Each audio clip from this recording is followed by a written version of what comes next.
Hey guys, just woke up, running a little bit late. I slept a little bit too long. My flight is in roughly 2 hours.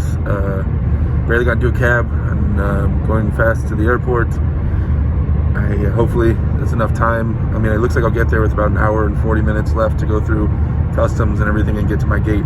Hope it works out. I got the COVID test done. I got everything set up, all the visa, everything is good. So just going quick. Sorry I didn't get a better intro for you guys today, but it's just going to be another day of travel. Not only getting to the airport, flying over to the place, and then I have to get out of the airport and find my way to a different city, which is like an hour away, I guess. So this is going to be an adventurous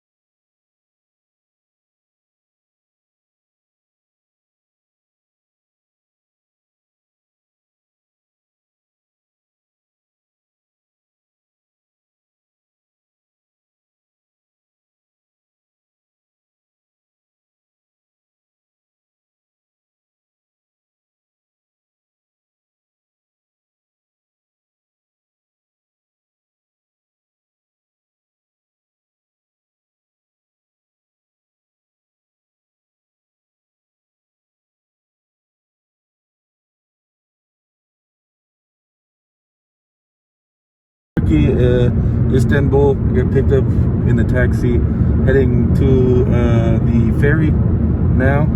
So far, so good. A little bit of a language barrier, but it's okay. We're making it happen. Engin got on the phone and was talking to the taxi driver, making it happen. So we're driving, and obviously I'm really big in taxi. But then I go to Yalova and meet up with Engin, Terzi. Very excited.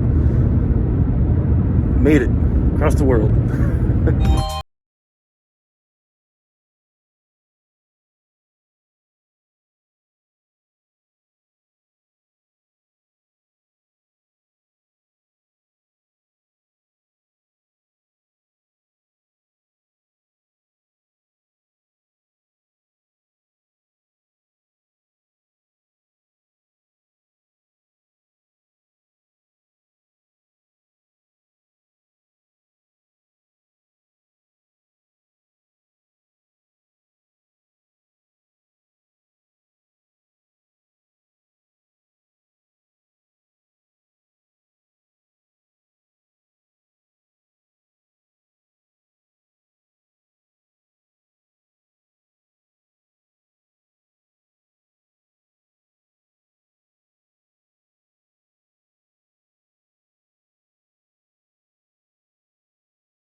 Oh, getting off the boat. Getting off the boat. In Yalova. Engin Terzi's hometown. Yalova. Come and see it. Here we are. Checking it out. Kind of cold. A little bit cold. Nothing crazy. Nothing I can't handle. Here we go. Yalova. Standing on the side of the road with my bag. Engin says he'll be here in a minute. He's with a cab, so I'm guessing he'll come up this way. Construction going on. It's 52 degrees currently. Got people crying and stuff out here. Doing all right. I got a jacket, but I haven't put it on yet. They probably think I'm crazy. All right, guys, just got into my hotel room here in Yalova. Engin's actually down in the lobby waiting for me. So we're gonna go out and he's gonna show me the town. I think that's his work. That's where the actual arm wrestling training facility is, like right there, I think. So, but he's gonna give me the tour of the town and stuff. Everything I need. Bed, bathroom, TV if I get bored. I'm easy. So, anyway, let's go look around. Some presents for you. They're brought, obviously. I got, I don't know if it's the right size. What about this for you? Arm wrestling t-shirt? Yeah, it's for my team. It's not a very good quality shirt, It's nice. but it's just my arm wrestling team. Very good.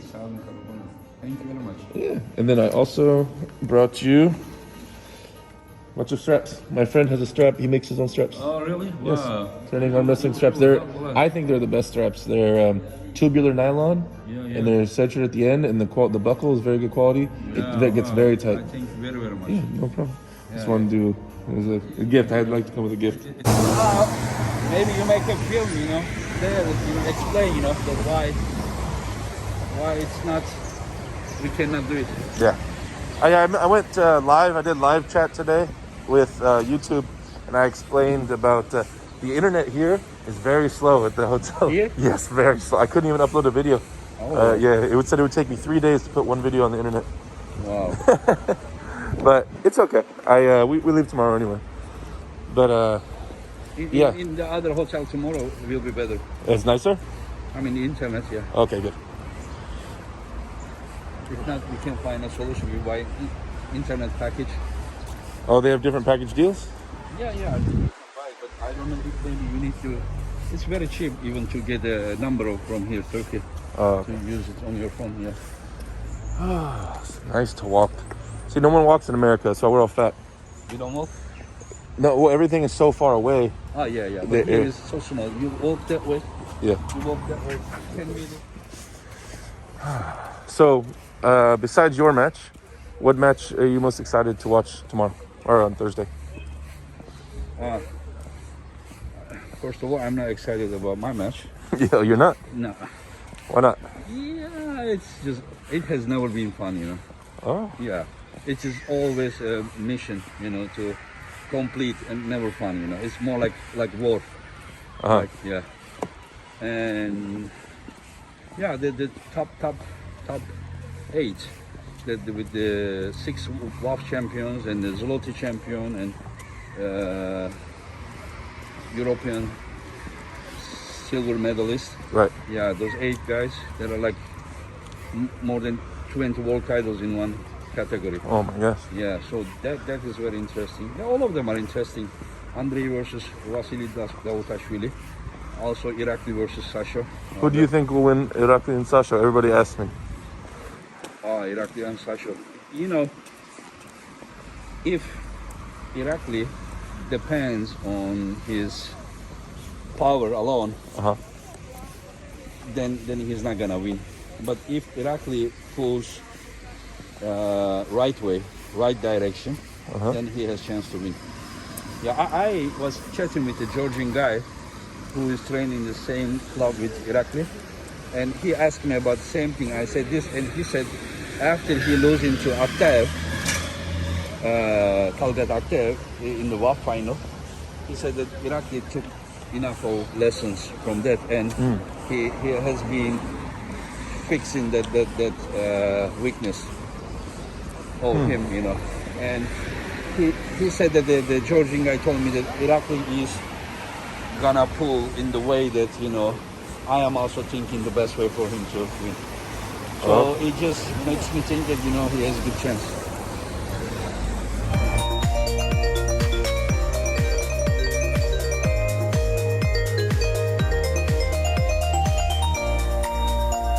So what I was thinking, when we were, when I was in the street, you were talking about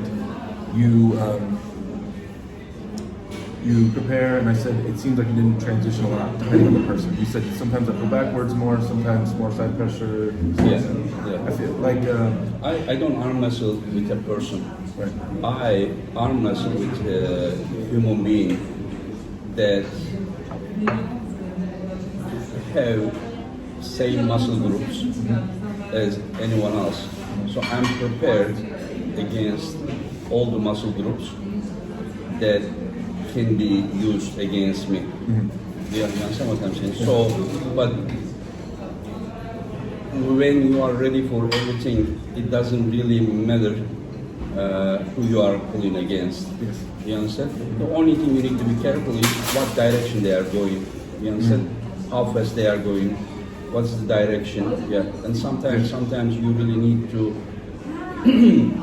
like imagine in your head that like if somebody like in 2015 when I pulled against Mazgan Shamiev. Mazgan Shamiev is the current world champion in 75 kilo, and I beat him in Malaysia. Only 40 days later, in Zloty, he flashed Oleg Zot. It is not that I am stronger than Zot, but I believe I pulled the right way. Yeah. So what was it? Like, this is only for example what I'm trying to explain. Mazgar is like this, and then I know that whenever goal comes, he will be here. He will be here, and he will be. So if I go this way, he will be right here. But if I know that he's coming here, all I need to do is like in Aikido, when he's coming, all I did was. Yeah. So if he's coming to me, so I just give more to add it to him when he's coming, I just flashed him, You understand? But if I would put in the wrong way, like going sideways, you understand? Yeah, then everything would be different. He would probably catch me and beat me, in good. So that is, you need to know the opponent, like his style and what he can do, his abilities at the table, and then you need to get ready for all possibilities. That is why when I said that, tournament is harder than super match, because in super match it is easy to analyze and get ready for one person, while when you go to tournament, especially if we are talking about the WAF tournaments, people who never pull in those categories in WAF, especially lightweights, they may not understand what I'm talking about. But we are talking about the best cooker, best side pressure guy, best dead risk guy. You understand? Yeah, best open arm top roller, this and that, So it is very, very hard to be prepared all of this, and you still need to be either so super strong to be one head above, which is very hard to do, right? Or you really need to have good draw. Just somehow you need to pass everyone quick. Like in 2017 WAV, I beat Daniel Prokop on round 3, send him to the B-side. He's younger. I get exhausted. I lost next 2 matches. I took 9th. He came from the B-side. He won the tournament. So this is what I try to say. So it is not that easy. When I was younger, it was easier. Now it is very, very hard to go into a battleground and then fight and then be the last man standing. It's not that easy. So basically, as I said, it is very, very hard to have all like Aktaev. He's not gonna go and topple Irakli. Irakli is not gonna go inside and beat Aktaev. Arthur is not gonna beat Irakli in top roll. Irakli is not gonna beat him in that way. So what I'm just saying that, like, if anyone is suggesting, be good at everything and then just, yeah, you can be good at everything, but like everyone really needs to be first very, very specialist at something, you understand? Yeah. And then if he doesn't have any other solution, he can still have different weapons. Right. Yeah, like for example, in the same world championship, I had the final with another Kazakh, Zahir Ahmedov. Like from that point, I beat everyone quick. But when they put us strap with Zahir, I realized that I can't top roll him. I felt it. If I would try to top roll him, he would hit me, I would be like this. So what I did, I just put back pressure. I know he's coming to me, so I force him to the inside. So I would just have at least advantage for the start, you understand? Yes. So I mean, I won. I had a very tough match, and I won the world title in hook. But if I would go directly from hook, I couldn't win.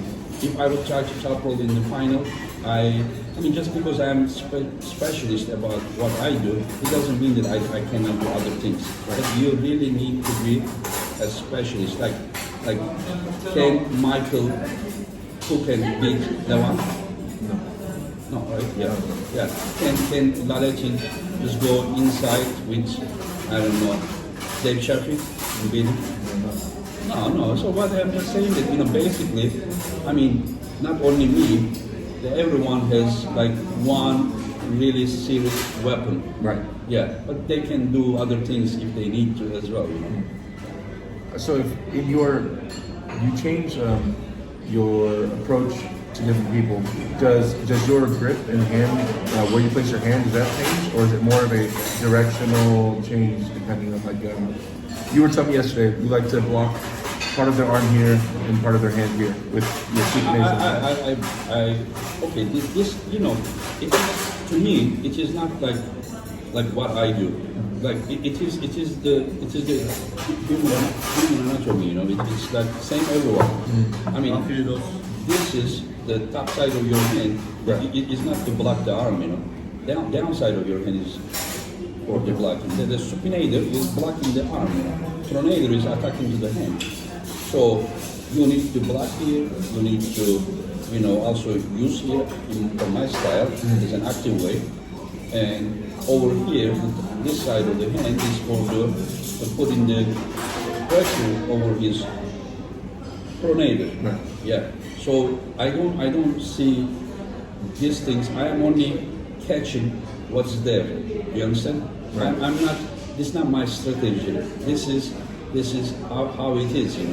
Yeah. The supinator's job is known. Right. Pronator's job is known. You understand? Your fingers job is known. Your wrist flexor, your front wrist, your lat. It's just nothing that I think this way or something. Yeah. This is how it is. This is I'm a believer, and this is what the creator created. All we need to do is just to realize these facts and just apply at the table. So if you were going to pull someone that was very dedicated inside puller, someone chopping in. Yeah. But it depends. You need to really feel the hand as well. Right. Yeah. Would you have your supinator, this ridge of your hand, would you go up into their fingers and leave this away from their arm? I mean, like, yes, but it depends, because I trust my pronators. Yeah, because, just listen, people don't always hook you with their wrist alone. They are also putting you most of the time pressure to apart you this way. Understand? So you need to also have that block. It doesn't mean that just because I'm not saying to supinate. I am just saying to keep here tight, not to be like this. You understand? But just here, supinator is blocking the arm and the pressure, and then I am just adding pronator over it. You understand? Yeah. So also, like, people are thinking that to get out of the hook is the best thing we can do is just take the hand. But it's not to take the hand. If you have strong pronator, it's okay that the guy hold on. You understand? It's not a problem. The pressure is not coming from his wrist. The pressure is coming from his body, sideways, to press you. So what we need to do, we need to cut this pressure. How you cut the pressure? You hold my hand. You hold. So you go in here, right, like this. So if I do like this, you are still able to put pressure on, right? Like yes. This. Yeah, but if I hold again, if you are holding like this, and then if I also do this, can you put the pressure? No, access. See, I'm cutting the bridge here. Right. Understand? So I do this, and if I do a little bit rowing, so now you are apart from here. Your wrist alone is not going to help. Yes. I'm not responsible to take your hands. I am responsible to remain my pronator in an angle that I can still do pressure without losing my pronator. So all I need is control here, and the rest is just pin the guy. Okay. Yeah. A lot of what Devin and Travis, they preach never holding on, make them hold on to you at all times. Basically, like opening feather grip, very light grip, and always make the other person hold on to you. you control the match through the top of the hand, through the weakest point of the hand, basically. Do you believe in that? Do you believe in No, all I believe one thing, that I need to apply coordinated pressure to every muscle groups of my opponent, and he will be as strong as his weakest link if he is not as coordinated. You understand what I'm saying? Yeah, so you're going to test. If you do a very explosive, very far out technique, then you might not test his elbow. You might not know how strong the rest of his arm is. I just put all of the pressure at once, Right. and I repeat this, and then it becomes very coordinated. So I mean, like, I don't believe on applying pressure to just one point and hoping that you can get out of there. Maybe the pressure you put maybe is not enough if you only put this way the pressure. Right. But if maybe while you do this, if you would also do this and do this, and then the things he will be, his weakest link will be maybe his arm, and then just because you can couple him, you know. Yeah. I mean, they topple Jerry like this, and then they still try to go out like this. Jerry is just putting all this pressure on him like this. How about like now, this way? Where is my tricep is working? Winning side or losing side? Winning side. Yeah. Winning side. So if I turn your pronator this way, where is my tricep is now working? Not the winning side, right? No. Yeah? Yeah, it's done. So this pressure versus this pressure. So you're using more compound. I'm just putting the guy's forearm into a position that he can apply against me the least pressure. Right. You understand? Yeah. It is not that you don't have to take. Whenever I train my pronator, most of the times, I don't take the guy's hand. Yes, there are times that I take, but most of the times my pronator works. I hold the guy and I allow them to put pressure on them. That is how the pronator gets to. But you know how people do? People just hold the hand, take the wrist, and they think that they train pronator. That training took 1 second. You just took the hand and the pronator training finished. Yeah. You need to wait here. The guy just puts the pressure on it. And if you are still handling that pressure, then that's the pronator. You need to apply. If I am able to take his hand this way, I hold lower, I make the things harder for me, easier for the guy. I still, I little bit even put him with shoulder, but I don't put myself in bad position. I just make it as hard as possible so that my training partner also gets stronger. Right. He benefits from training because every week I'm training with the same guys, If I am the only one that all time train, if he never gets the good training, how is he gonna be strong and how is he gonna give me a better training next week? Right. Yeah, the stronger he gets, the stronger you get. Yeah. This is what I'm saying. Every training partner is an arm wrestling machine that you can't even build. Even you spend $1 million. People don't realize this. They just think that they hold the plastic handle and do this, and then they say, okay, they are advanced now. Yeah, that is the secret. Yeah, that's the secret of mine. Secret of John, secret of all the best guys, Yeah. Maybe I'll make my nickname will be Arm Wrestling Machine. Now on. Yeah, I mean you and I will be very good training partners, You just came in kind of wrong time, Yeah. When the gym is in construction, as you saw yesterday. Whatever happens in life happens. Yeah. This is yogurt. Yogurt, yeah. You don't like it? No, I like it. I just didn't know. I was trying to figure out what it was. Yeah. Maybe we stop for now and eat, and then maybe. Can we just pause? Yeah. So they're more cared about. They know what I look like. They want to see you. So we just finished eating real quick, guys. We finished eating real fast. That's why I turned the camera off for a second. But we're back on. He ate the good one. For me, a poor. Hey, he's watching his weight. He has a match. He's watching his weight. So you recently released a list of strongest arm wrestlers of all time, and it was mostly older guys. Guys that aren't as active right now in the competitive world. So you believe that Richard Lupke's, those type of guys are as strong or stronger than the guys of today? Yeah, but I think that the strongest ever there was John was in it, and Devon was in it, Travis Paget was in it. Yeah. Yeah, left hand and right hand if you do. Yeah, yeah. I think that one was there.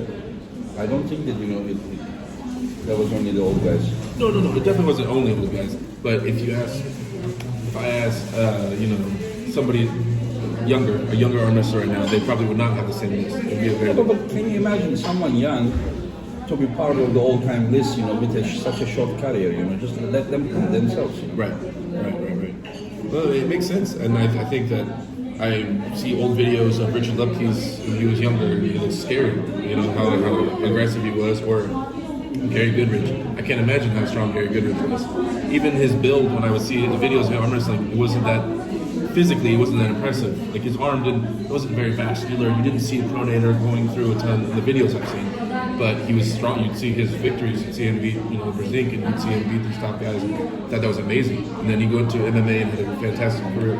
I think 95, 96 was incredible. It was incredible. You think he was one? How do you think he would do with today's top super heavyweights at that time, 96, 97?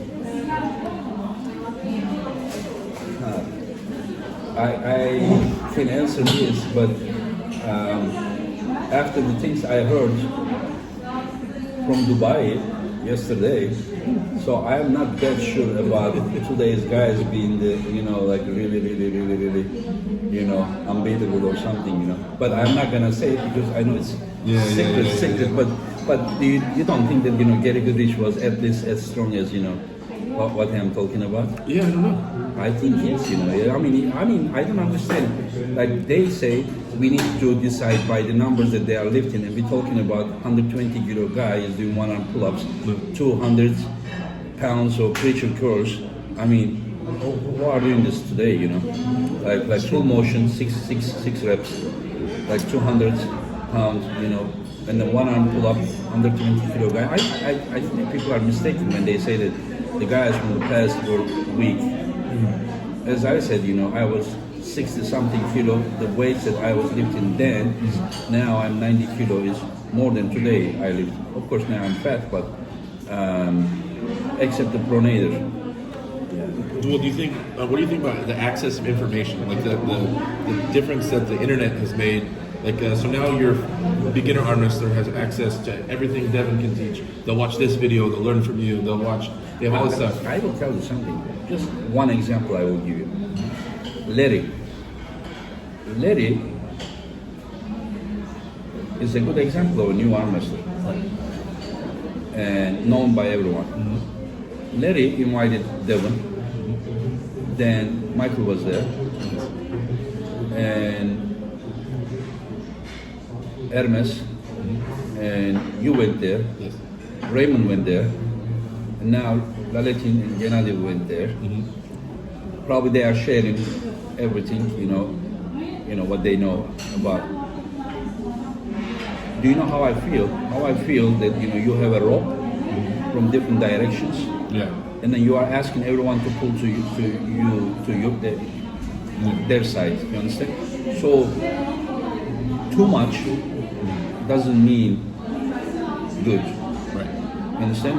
Because to reach to the top, there is not only one way. There can be more than one way. Right. So, but these ways can be against each other. Mm-hmm.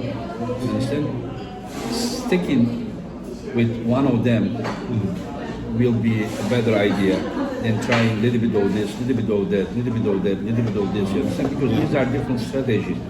There are way too much information on social media. Also, many of the past arm wrestlers, they did not depend on others' experience. That is why they became one of the authority. You understand? Yeah.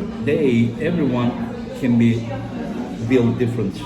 Whatever Devin does may not fit everyone. Otherwise, everyone from Devin's club would have already be like either world champion or the PAL champion or the WAF champion. I don't know how many he has, if he has any. Right. You know what I mean.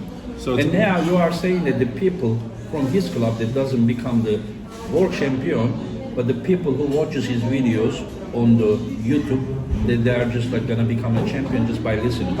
So it's the same with me, same with everyone. So they really need to think about it. They need to know their own selves, and then they need to choose what fits for them. You understand? So just because of just watching every different thing and trying to do this and this, trust me, they will be going 10 meters this direction, and then this direction, and this direction, this direction. Just, I think that is the disadvantage. Also, there are a lot of bad information on internet, and everyone is an expert. Yes. Everyone is an expert.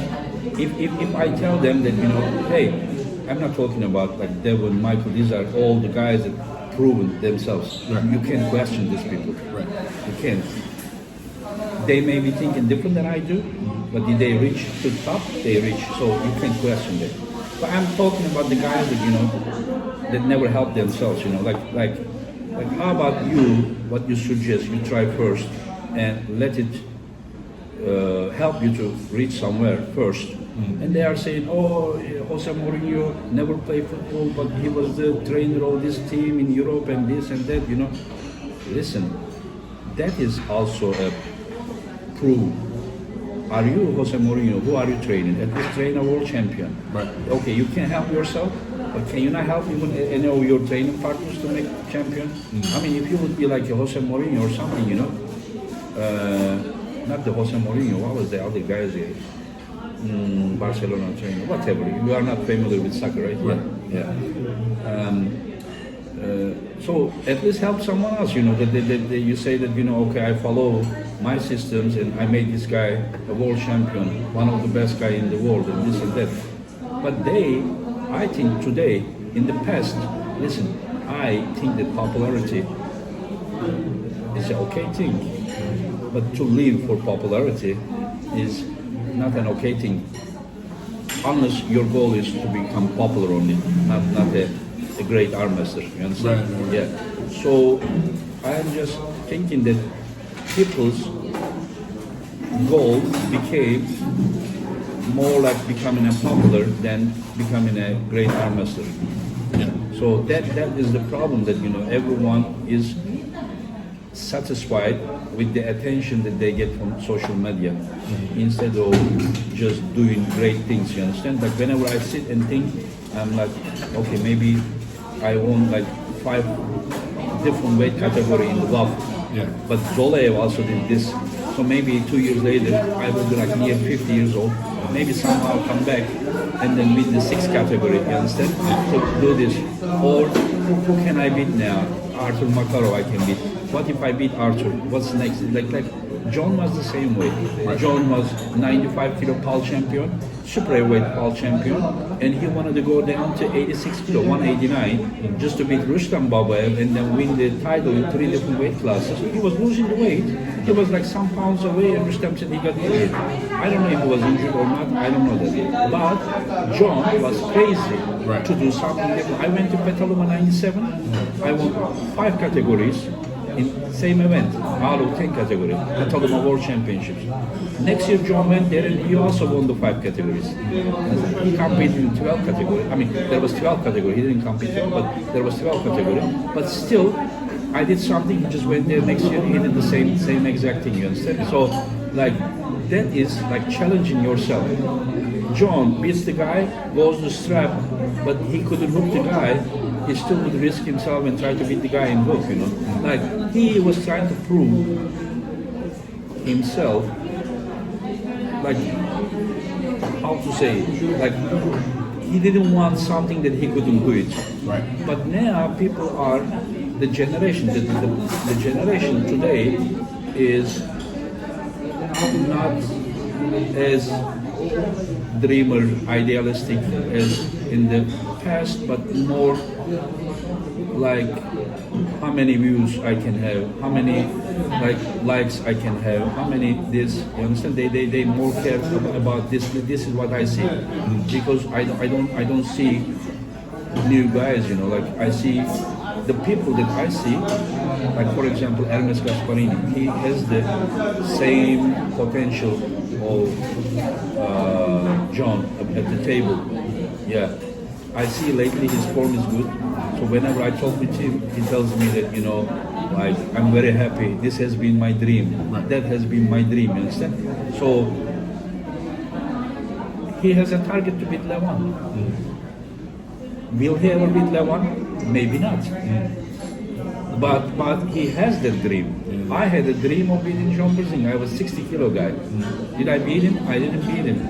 You understand? But I set the dream somewhere so high. Right. Not like how many my videos will be watched and this and that. You understand? So I really think that people should put their heart together with reaching top as an arm master instead of the popularity. Popularity, like look like my top 5 ever arm masters. Dave Patson, say Cobra, you say Rustam Babaev, Zolev, John Brzing. I mean, who is he among the Gashevsky? I made an interview with Gashevsky, with Yanis and Raymond. 1,000 people watched. Who is this guy? Probably the best ever lightweight guy. Yeah. But if I would do interview with Sarah Beckman, there will be more. Yeah. Yeah. It's because Sarah is more popular, more successful as a career than Gashevsky. No, not even yet. Yeah. But you know, people are more interested in that part. You know, so that is why I'm saying that I don't think that, you know, reaching. First, you need to understand arm wrestling. If you understand arm wrestling really good, then you will realize that the solution is not the weightlifting alone. Right. Weightlifting is a base, and then you go table, and then you use that base for the perfection. So a lot of it, For anybody got kind of trying to figure out exactly what he said, like when it came to the training, just pick a choice. Engin is correct, but also Devin Laird can be correct. Michael Todd can be correct. There's different ways to the top of the mountain, different paths, all lead to the top. But it's more important that you pick one and try your hardest to put your head down and don't give up and actually do something. Stop watching YouTube videos, go train. Go pick one style that works for you and do your best and actually go for it. But just to sit there and watch YouTube videos all day and just sit and wait for information, but to not take a step forward and to push yourself, you will go nowhere if you just sit and watch videos all day. Kind of, I believe what he said. Yeah. Also, like don't rent your mind to anyone. Don't rent your mind to me. Don't rent your mind to Devon or anyone. I mean, the people that out there are not the people that, you know, like the highest level that a human can reach. Why not being lazy and just thinking and understanding the sport and inventing your own things, you know, and using it. I'm not telling that, you know, don't invent and don't do things. But what I'm just saying that before you share and suggest other people, just like first, like make sure that it works and it brings you somewhere, or it brings your students somewhere. Is this what I'm saying? So, but like people that you see outside, they mostly invented their training strategies by themselves. They didn't learn so much from the outside. As I said, you know, first if you understand the arm wrestling, then you will find a way, you know. If you only do it just because someone told you to do it, you will never really understand what it is. Just try to understand, I do this, but why I do this. But to understand, don't come to arm wrestling from weightlifting to the table. Understand the arm wrestling from the table to the weightlifting, because what we do here at the table is the main thing. And just understand this, what needs to be done, and then choose your training strategy for what you need here. don't try to do things here and then try to make this fit here. Your main thing is arm wrestling.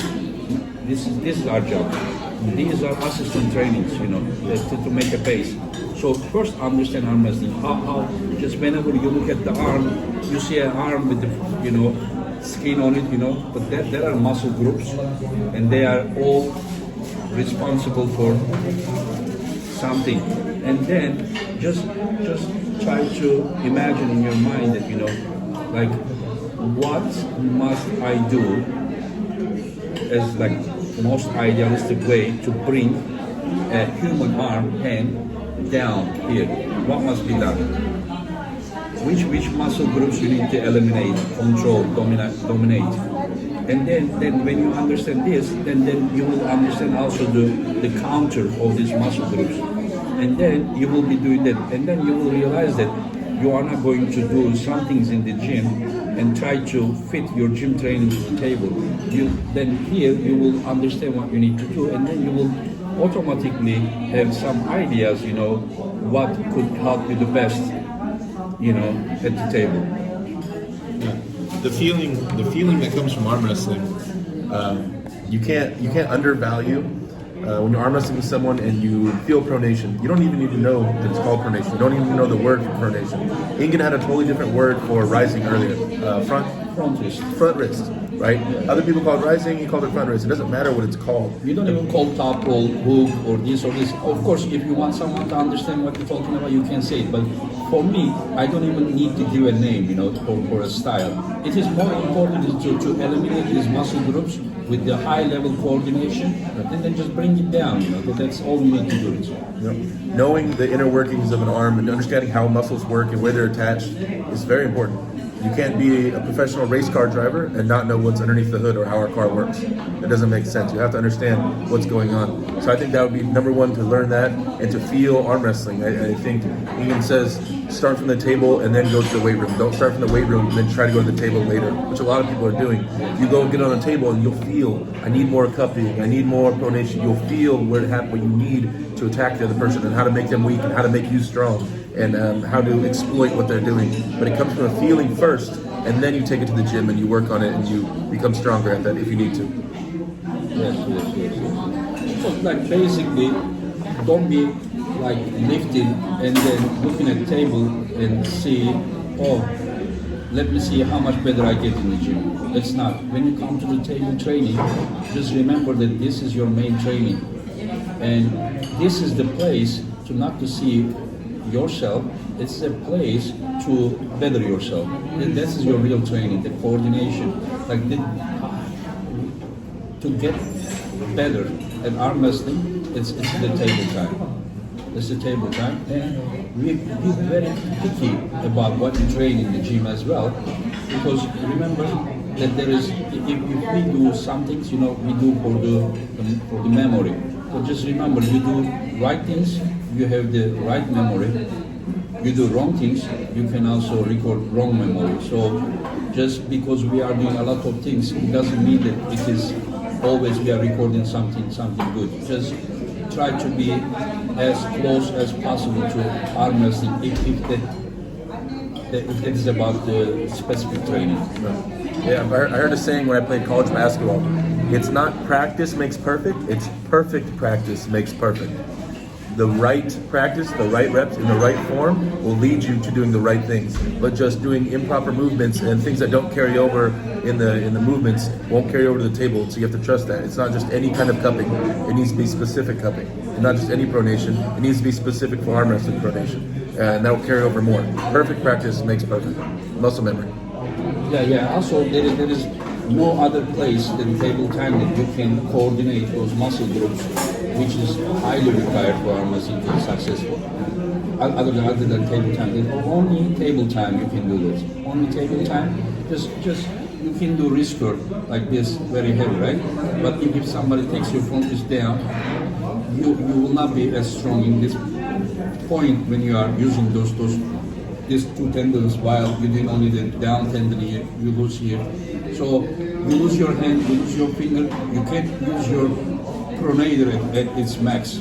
So that is why you really need to make all this work together. And when you can coordinate these muscle groups and apply pressure everywhere, muscle at once, then you will be more successful. Well, guys, hope we picked up on some of that.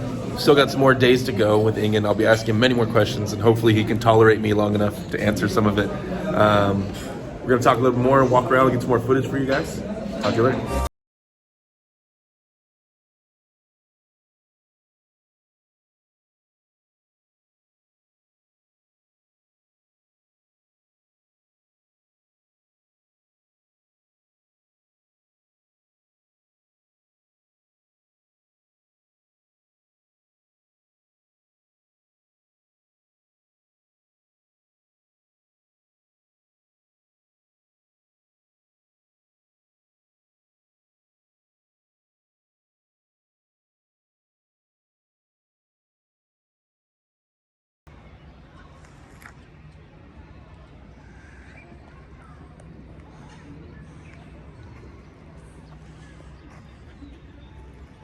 Alright guys, I don't know if you can hear me. I just left Yalova. I'm on a boat flying to Istanbul. Engin is inside the boat. Very nice weather, very cool. The breeze feels amazing. Really excited to get to Istanbul and start filming. Lots of great content coming. Hopefully I get the best clips for you guys. This is going to be the end of my Yalova trip. We are now leaving on to bigger and better things. So thank you. I hope you enjoyed the Yalova footage of me driving around and walking around with Engin and talking with him. I'm sorry I didn't get more footage with Engin. We get lost in conversation sometimes, and it's hard. It's hard to always film everything when I don't want everything to be on camera, you know? So hopefully you guys understood what we said. I know the conversations in the restaurant were it was a little loud in there, but yeah, I've had a great time, and hope you guys enjoyed the footage so far. We'll just do one Yalova video, and hope you guys enjoy it. On to Istanbul.